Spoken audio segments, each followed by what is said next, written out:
How's it? Today is Monday, October 23rd, and deload? I don't know. I don't know if I'm deloading today. Today's work was quite a bit of stuff.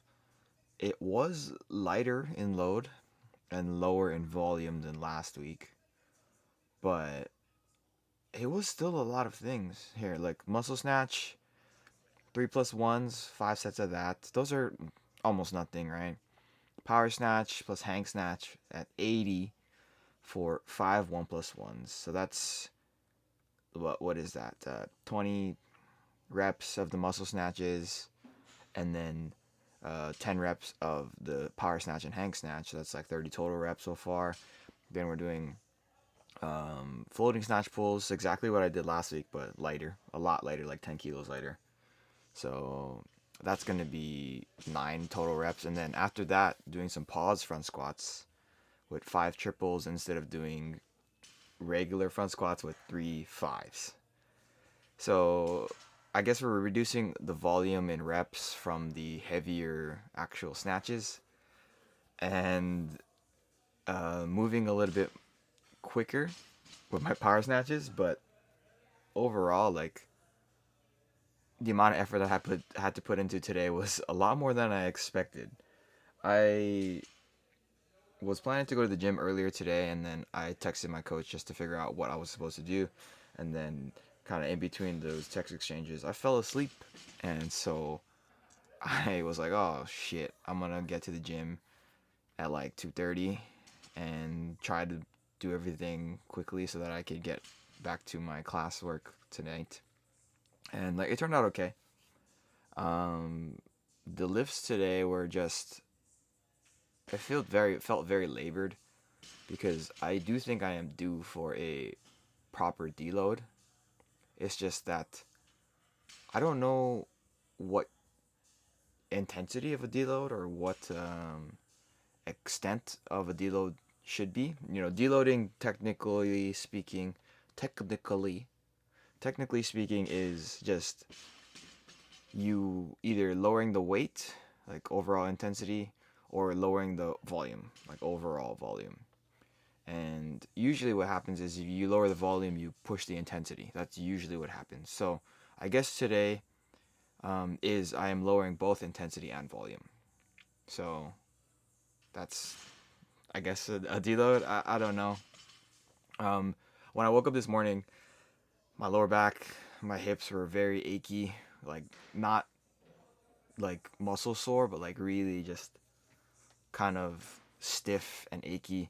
And my core, like my obliques and stuff, they're still sore from Saturday's windshield wipers, which is crazy to think about because I used to do those all the time, and I don't usually stay sore for any of my muscles, like muscle soreness, now.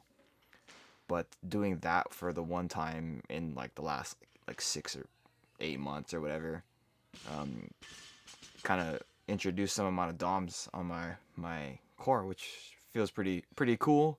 I like that feeling because it makes me feel like I am accomplishing a lot. Here's my first set of my power snatch plus hang snatch. That hang snatch was weird because I wasn't able to regrip the bar properly when I kind of reset for my hang. And so for the rest of all of the sets, I ended up using my straps, and it did help quite a bit. These hang snatches are so easy.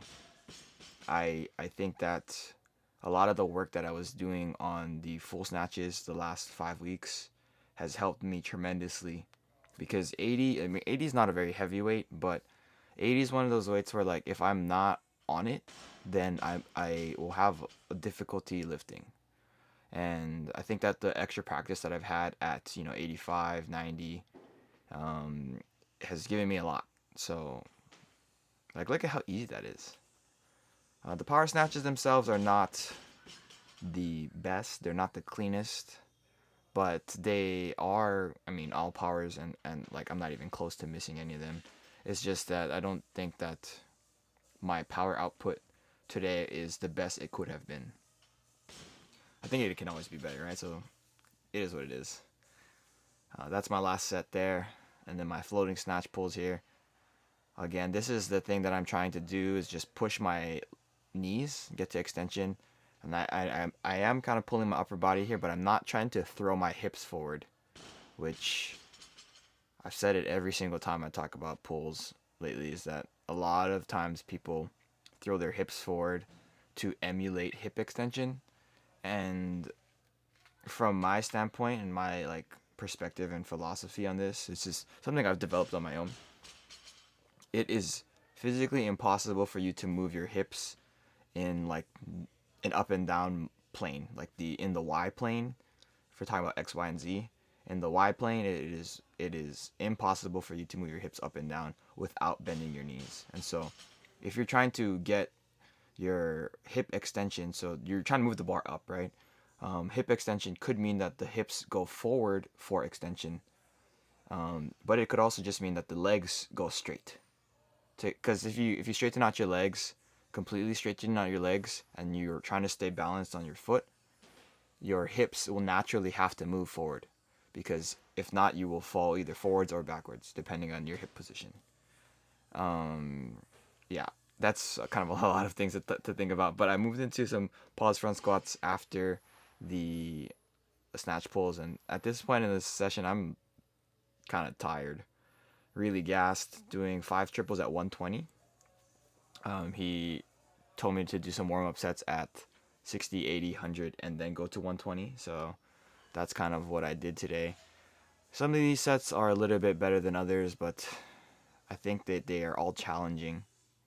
One thing that I haven't mentioned in a long time is that, like a positive thing, is that my upper back, that pain that I was dealing with for forever, hasn't been present lately. And it's crazy to think about, because I've been doing so many like cleans, and if I'm not ready to receive the clean, then usually my upper back kind of feels some amount of pressure in the middle of it, and I haven't had that happen yet.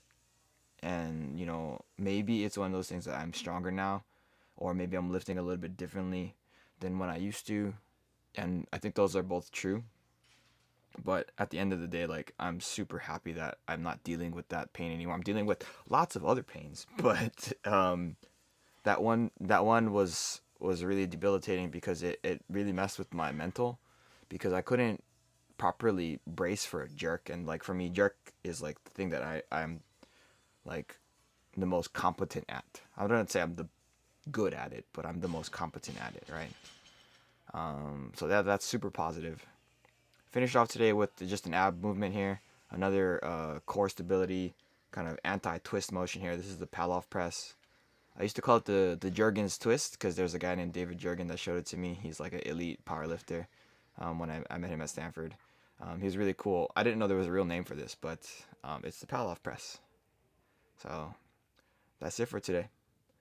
Thank you for watching. Shoots.